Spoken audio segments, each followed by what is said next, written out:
Welcome to Latte with a Lawyer, a podcast dedicated to bringing you the stories of some of America's most successful lawyers, figuring out what makes them tick, how they creatively solve problems, and how others aspiring to be them can follow in their footsteps. Good morning, everybody. Welcome to another episode of Latte with a Lawyer. I'm your host, Jonathan Brickman, and this morning we have with us Becki Young from the law firm Grossman, Young and Hammond. Good morning, Becki. Nice to have you. Good morning. Nice to be here. Absolutely. Just to kick things off, Latte with a Lawyer, what's your morning beverage of choice to get started? So my morning beverage of choice is boring. It's just a half calf drip coffee. I do love latte. My afternoon beverage of choice would definitely be a latte, but I'm not that fancy at home. I just make myself a drip coffee every morning. Got it. Good enough. Same thing. I mean, it's too hard to make a latte. The only time I have one is if I'm out on the road and I go to Starbucks. And someone else can make it for you. Exactly. You got it. I'm certainly not making that at home. So good. Tell us what kind of work you do. What's your law practice? So I am an immigration lawyer, and my law firm has about 15 lawyers that practice in all areas of immigration, not just U.S. immigration, but global immigration. So we help people to come to the U.S. We help people to leave the U.S. Mostly we help people to come to the U.S. And that could involve the work that I do, which is business immigration. So helping companies to bring workers to the United States legally. And also I have colleagues who work more on the sort of inadmissibility or removal side. So people who maybe got, in trouble or have asylum cases, humanitarian type cases. So we really do pretty much everything within immigration. Oh, interesting. Well, that's a very hot topic these days. It is. Immigration reform. So what's your opinion on that? Where do you think it's headed? Well, I think, first of all, immigration reform is sorely needed. I've been working in the immigration field since 1994. So I've seen a lot over the years, but not a lot of real substantive immigration, reform. And there's, the numbers of undocumented people in the United States are staggering. The numbers of people presenting themselves at the southern border, I think last year there were maybe 2.5 million, something like that. So I mean, the numbers just sort of boggle the mind. And it's really, even among immigration lawyers, nobody has a really clear idea about what the solution is.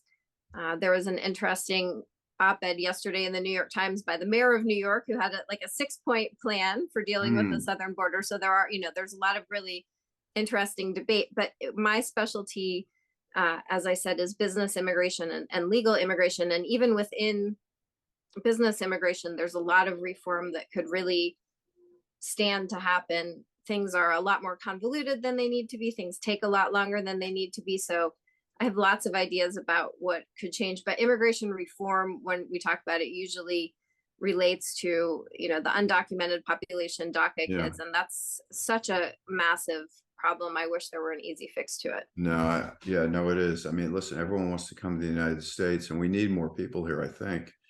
But it has to be an orderly process, and it's so political and it's a mess. But on the business side, no, I understand that, because a lot of people do bring people in that have talent from outside the country and they need work visas. And I know that was interrupted in the last administration. I know that from people I work with.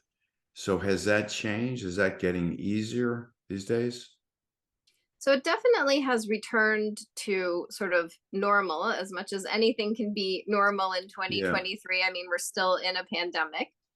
But I would say, I have been doing this a long time. And so we sort of got accustomed to a certain pace of things. And then during the prior administration, really all bets were off. The law itself didn't change that much, but the interpretation of the law, the policy, changed almost daily. And not only the official policy, which, there were lots of policy memos that came out, but also the administration was regulating by tweet. So sometimes the president would tweet something, first thing in the morning, and then all of a sudden government officials would start behaving differently. And so we had to try to predict what was going to happen and advise our clients based on memos, based on tweets, based on speeches, much more so. I mean, there's always, a policy impact in immigration law. Immigration officials are always sort of guided by the tone of the administration, but more so in that administration than any I've ever seen. And it was really interesting because when you go to law school, I think people who are attracted to law tend to be people who think in an orderly way. Like, we like the idea that there's a system of Sure, rules law. that That's governs what our law is. society. Yeah. Right. It gives us some confidence and certainty. And the reality is that's not necessarily how law works on a day-to-day basis, but that was really, really clear during the last presidential administration that, we had to really think on our feet and try to understand what was going on, not necessarily based on the law books. Yeah, well, that must be, just in general, forget about the last administration, which threw everything up in the air. But in general, to your point, that when you go to law school, you like an orderly world, and not to have that in the world must be a daily conflict for a lot of lawyers, I would think. Right? I think that's probably one of the most surprising things for folks who go to law school, is expecting, and even in law school, you don't necessarily understand that what's going to happen in real life. But, when you get out there and you realize, like, law gets overturned all the time, cases are interpreted differently, the law is interpreted differently, and sometimes there are just bizarre and irrational results. And so, yeah, I think that's really challenging for folks who work in the law. And I work in regulatory law, which tends to be one of the more predictable areas of the law, administrative law. But even my area of the law, totally unpredictable. My colleagues work in litigation, which is, you go into court, anything could happen at any moment. Oh, so you don't litigate, you're all about the rules of the road.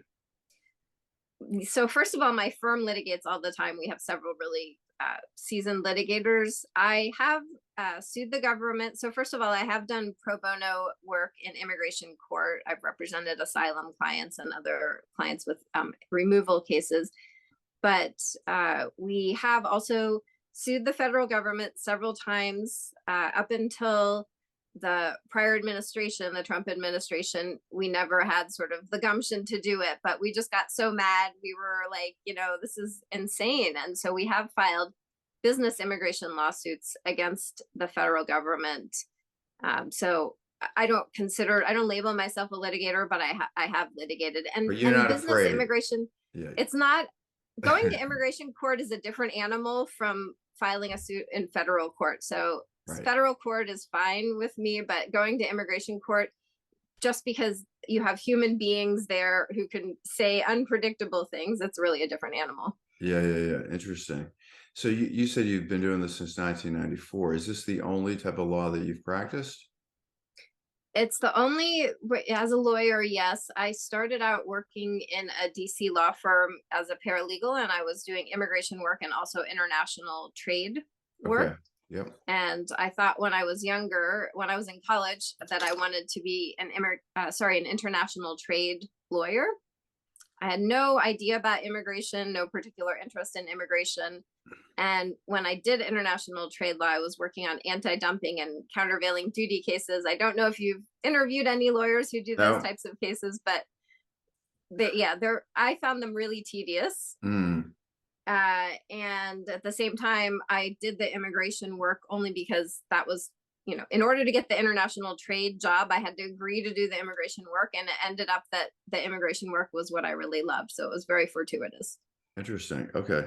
And you're a DC native, DC metro area? I have lived in DC since 1994. So I moved to DC to start working in the legal field. And because I knew I wanted to go to law school here, I ended up attending Georgetown Law School. But there are lots of great law schools in Washington, DC. Oh, yeah, sure. Yeah, absolutely. As I mentioned, I lived in DC area for 17 years. So I got to know it pretty well. In fact, all my friends are lawyers. It's right? In DC, it's almost impossible not to be surrounded by lawyers. I remember having jury duty one time and they said, does anyone know any lawyers? And I thought, do I know anyone who's not a lawyer? Right. Exactly. Yeah, yeah. Where are you from originally? My family lives outside of Philadelphia in Bucks Okay. County, Pennsylvania. Got it. Excellent. Okay. So I like to ask this question, but again, your sort of journey from a young person to becoming a lawyer, what was that like? Why'd you become a lawyer? And take me through that journey. So my father always told me when I was a kid that I should become a lawyer because I like to argue, which is true. As I said, the area of law that I practice is not as argumentative as some areas of law, but I Yeah. definitely like to argue. I think that's not all that it takes to become a lawyer, but definitely being willing to advocate for your own position or your client's position is an important part of being a lawyer. And when I went to college, I studied international relations with a focus on East Asia, and I minored in Japanese. And I was really interested in that region of the world. And that was the time when there was a huge trade conflict between Japan and the United States. Sort of shifted to China these Yeah. days, but back in the day it was Japan. And so I didn't know when I was in college whether I thought about going to law school, but I also thought about working in congressional office, like going into politics, or maybe teaching. I actually thought maybe I would like to be a teacher. So my first job out of college was teaching high school in Japan. Oh, And wow. I quickly learned that I did not want to become a teacher. So I came back to the US to see whether I wanted to work in law. And that was immediately after coming back from Japan. I started working in the law How field long did you spend in Japan? How long were you there? 1 year. Oh, just 1 year. And just English? Or did you speak Japanese? I speak Japanese at the time. I've never been fluent in Japanese because Japanese uses Chinese characters. There are over 10 to be literate. I don't know, there are tens of thousands of them, but to be literate, you need to know about 10,000 of them. Oh my And God. I maybe knew 1,000 at the peak. So I was never really totally fluent in Japanese, but I could get around. I could, make my way through the world. So I did speak Japanese, but I definitely didn't teach anything other than English. Oh, okay. We're actually going there in a couple of weeks.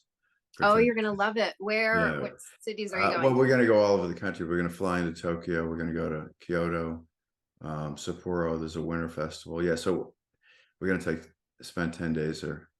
Oh, very good. I hope you'll have some time to go to a traditional hot spring. If you find one on your travels, that's one of my favorite things to do. Oh, It's I'm so going to write that relaxing. down. Okay. Yeah. Onsen. Onsen. Okay. Thank you. You are welcome. Yeah, especially right after your flight. Like if you can go to one soon after your flight, you've been in a plane for 14 hours or more, and then it just totally relaxes you. Oh, excellent. Very good. Yeah, no, we're looking forward to that trip. Anyway, as an aside, I don't want to get off focus here, but okay, so you decided to go to law school. Okay, great. And any other lawyers in your family? I don't think so. Yeah, really, I might be the first lawyer in my I'm the first lawyer that I know of in my family. Wow. Okay, so you didn't have that influence. You No, just, my father has a PhD in horticulture, and my mother has a degree in English. okay. So you come from a very educated family. Okay. So that makes sense, right? Law is a very intellectual thing to do. It is an intellectual pursuit for So sure. yeah, for sure. Interesting. Okay, very good. And so so give me just sort of like day to day, like if there is a routine, like what are the kinds of things that you work on daily? What are the issues? So, first of all, I'm the co-managing partner along with Sandra Grossman. And so I do probably maybe half of my day to day is actually law firm management. Okay. But the half of my day that's not law firm management involves a lot of business development, first of all. So I do a lot of consultations with clients to identify issues and sort of analyze, put together a strategy. And then usually I will hand off the case to an associate attorney in my office and supervise that attorney during the case. So I make sure that the strategy is being followed. I'm there if any issues arise, but sort of like explaining to the client how we can help them, setting the strategy for the case. And then actually, business development in terms of speaking, educating other members of the bar about immigration law. I've spoken at the Society for Human Resources Manager conference about immigration compliance. So, letting the world at large know about the services that we offer. I don't handle a lot of cases from start to finish, but sometimes if there's like a really complex issue, somebody who maybe was investigated by the federal government for violating the I-9 laws, which is, when a U.S. employer hires someone, they have to document that that person is authorized to work in the U.S. Sometimes bad things happen and, companies get in a lot of trouble. I will come in, or very high profile clients who really, really, really want their hand held throughout their case. So I will handle, a very select number of cases from start to finish, but mostly it's strategy setting and then making sure things stay on track and getting involved in the few cases when they don't. Okay, very good. And would you be considered a boutique firm your size? Yes. Okay. I would there definitely must say. be loads. There must be loads of these firms in the DC area, I would imagine. No? I mean, there are definitely lots of immigration lawyers in the DC area and around the country. Yeah. I think our firm really stands out. We've gotten a lot of recognition for the work that we do. We're a woman-owned and operated firm, and we're very proud of that. Yeah. But we have some really unique clients. We've developed sort of an expertise. I think within immigration, there are lots of different niches. So my particular niche and my greatest love in immigration is hospitality immigration. Okay. So I started almost, at the beginning of my career, I was still a paralegal working with hotels and restaurants that were having trouble finding US staff, usually because they were in rural locations. And so we would help them to sponsor visas for staff from overseas. And, I developed those clients and they referred more clients to me over the years. And I've really, developed quite a wonderful practice in hospitality immigration. And I love working with people in the hospitality industry. The great thing about immigration in general is that you have an individual client, they have a concrete goal, and usually you can help the client resolve that goal within a reasonable period of time. There are some cases like asylum cases that might take 6 or 7 years, but most of the cases that we work on within, a few months, we can see the results of our effort. So that's really wonderful. So I love working with clients, and especially the hospitality clients, because of the nature of their industry. They tend to be really outgoing, friendly people, really just wonderful to work with. So that's my particular niche within the niche that is immigration. Okay. And so there's probably a lot of repeat business, I would imagine, right? Oh, yes. I Yeah. absolutely have clients that I've been working with for almost my entire career, like definitely 2-decade-long clients. Oh, interesting. I mean, down here with all these, country clubs and et cetera, they bring a lot of labor in from outside the country, from South America, from South Africa. So I'm sure they go through a lot of these issues too, right? Absolutely. Not just country clubs, but restaurants. I mean, hotels are Hotels, among the hospitality industry. I would say hotels are having the least trouble with staffing, but there's still a staffing crisis in the entire hospitality industry that's been well documented for years. But restaurants in particular were really slammed by the pandemic, and they can't get staff, and so they're always looking for creative solutions and ways to bring over staff from overseas. Yeah, I don't get that. I mean, you still go to restaurants today and they're understaffed. I don't understand. I mean, people have to earn money. They can't sit home. I can't wrap my head around that. It's hard to Right? understand. It really is. It is. I mean, you can't live on air. I mean, the government isn't funding you. I mean, all that stuff has gone away. So it is an interesting phenomenon. And I still see it today. Um, you know, a lack of human capital in these places. So I don't really understand it. You understand it probably better than I do. Yeah, I don't know if I understand the root causes of it. And sometimes I think if I retire from being an immigration lawyer, I'd like to go into immigration policy and think about ways to really identify.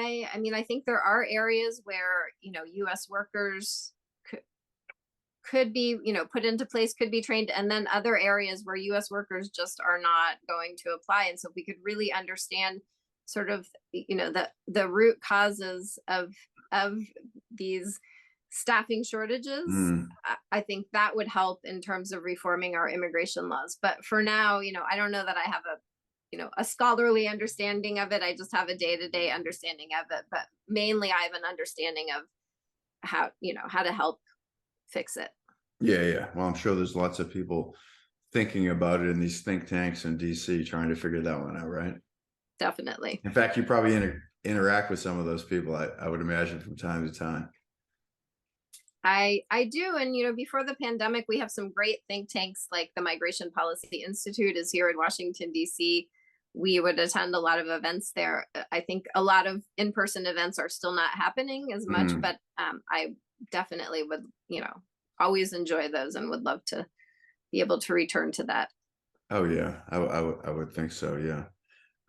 That's interesting stuff. I mean, what you're doing is really interesting work. So I would think that, to get involved with some of those thoughts would add to your experience.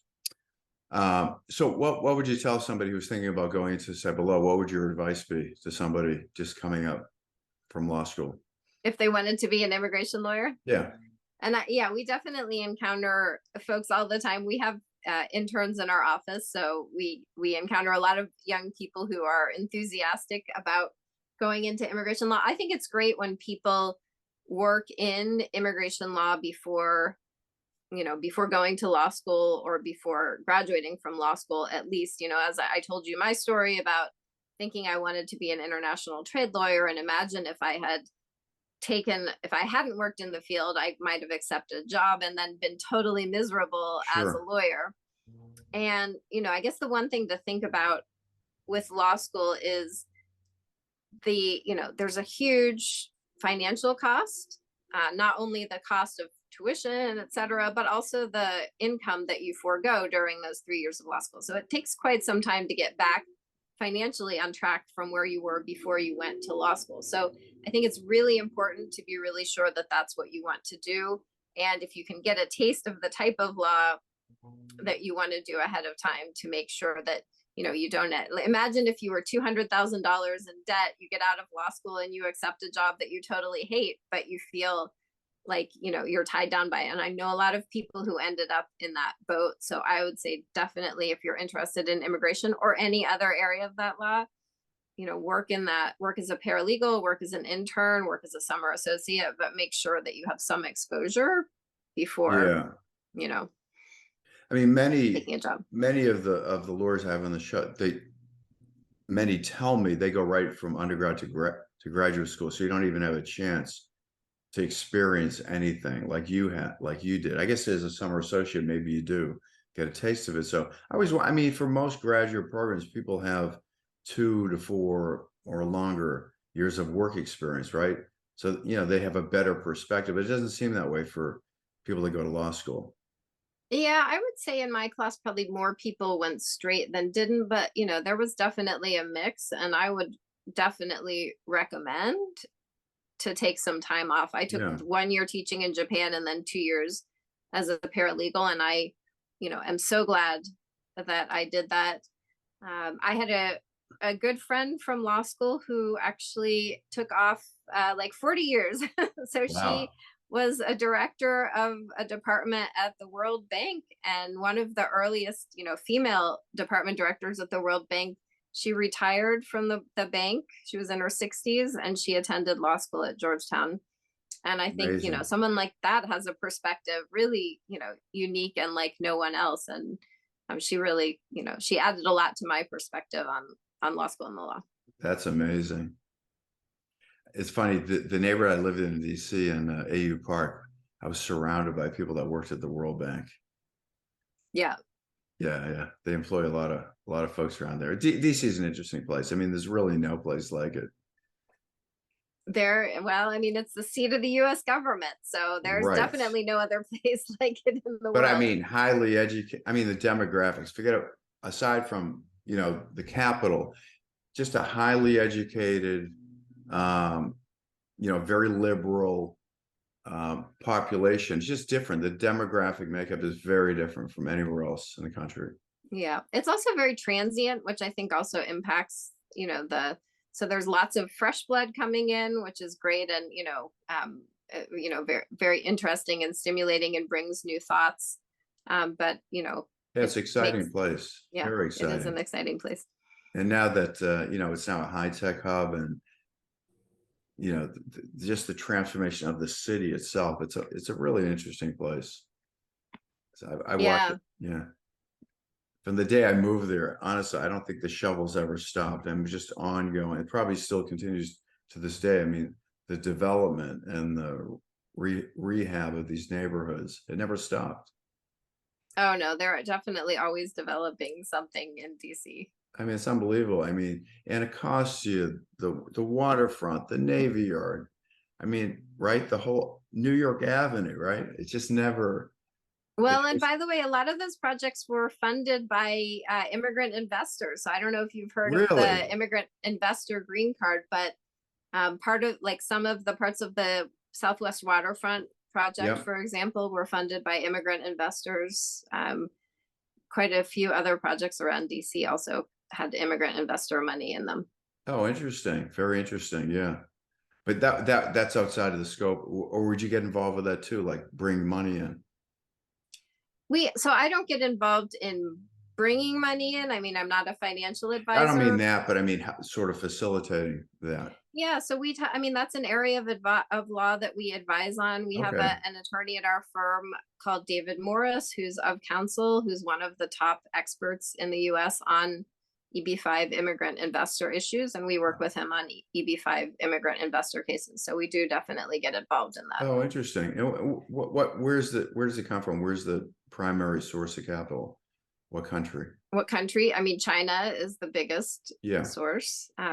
There's a non-immigrant investor visa, which is called the E2. So for people who want to come temporarily to the US, but when I say temporarily, you can extend it indefinitely. So it's a short-term visa, but one that can be extended.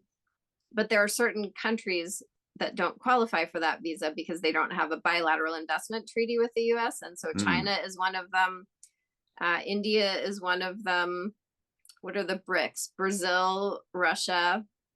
So those countries where there's no treaty, we see a lot more immigrant investors. Very interesting. Yeah. Interesting. Yeah. That's fascinating, actually. I'll leave it at that. Okay. Anyway, just sort of final thoughts that you want to leave with the audience about your firm and the best way to connect with you. So, as I said, I think that right now we're experiencing a period of relative calm in immigration, and as immigration lawyers, we're really happy about that. We have an election coming up, a federal election in the future, and we certainly hope that we will not, that the prior president will not be restored.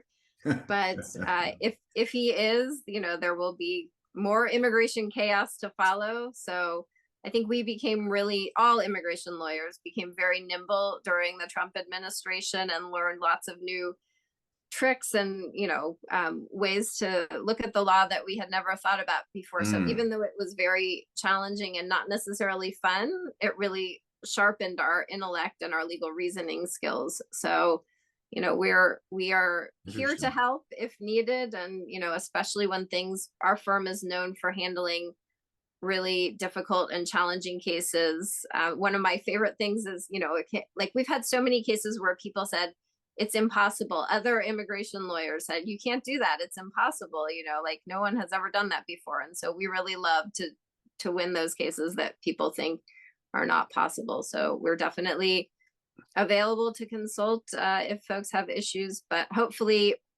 you know, we hope that immigration will continue to run smoothly for the foreseeable future, as smoothly as immigration in the US has ever run. We hope that things will continue as they are now for the foreseeable future. Good. I'm with you on that. So fingers crossed. I don't think we're going to return to where we came from. So I'm optimistic. Anyway, listen, thank you very much. It was a pleasure. I really learned a lot from this conversation. Becki Young with, I got to read the name of your firm. Sorry. Grossman Young, and you're in there. You're the Young and Hammond. And this is sponsored by EmotionTrac, which is a legal tech platform. And we do help litigators prepare for mediation trial with our Insights platform. Thanks again, Becki. Really a pleasure. Thank you so much. The pleasure was all mine. Thanks.